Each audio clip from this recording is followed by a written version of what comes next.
Oui, merci beaucoup, Monsieur le Président. Je remercie ma collègue de Renfrew, Nipissing Pembroke, pour son discours sans nuance, très contrasté à la manière d'une bande dessinée aux couleurs criardes. Ceci étant, elle a vanté les mérites de l'ancien ministre des Finances, qu'elle décrit comme étant le meilleur ministre des Finances de l'univers connu et inconnu. Mais celui qui est maintenant un simple député a émis des sérieux doutes sur la question du fractionnement des revenus dans un couple en ayant une grande préoccupation sur le caractère régressif de cette mesure. Alors, est-ce que la députée veut commenter cette position de l'ancien ministre des Finances? L'honorable député de Renfrew-Nipissing-Pembroke. Eh bien, Monsieur le Président, je pourrais continuer de parler des réussites de notre ancien ministre des Finances.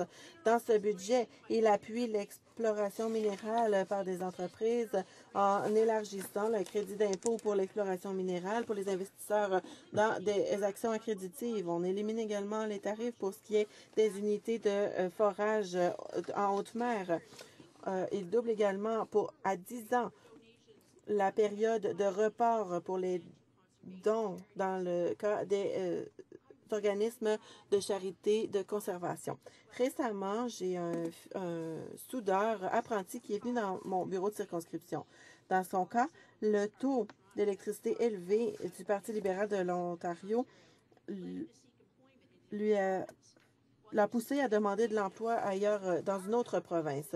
Il appréciait beaucoup les efforts de notre gouvernement pour l'aider dans son éducation, mais selon son expérience, c'était les obstacles artificiels entre les provinces. En fait, dans ce cas-ci, la difficulté de faire reconnaître ses antécédents dans une autre province qui était le principal défi.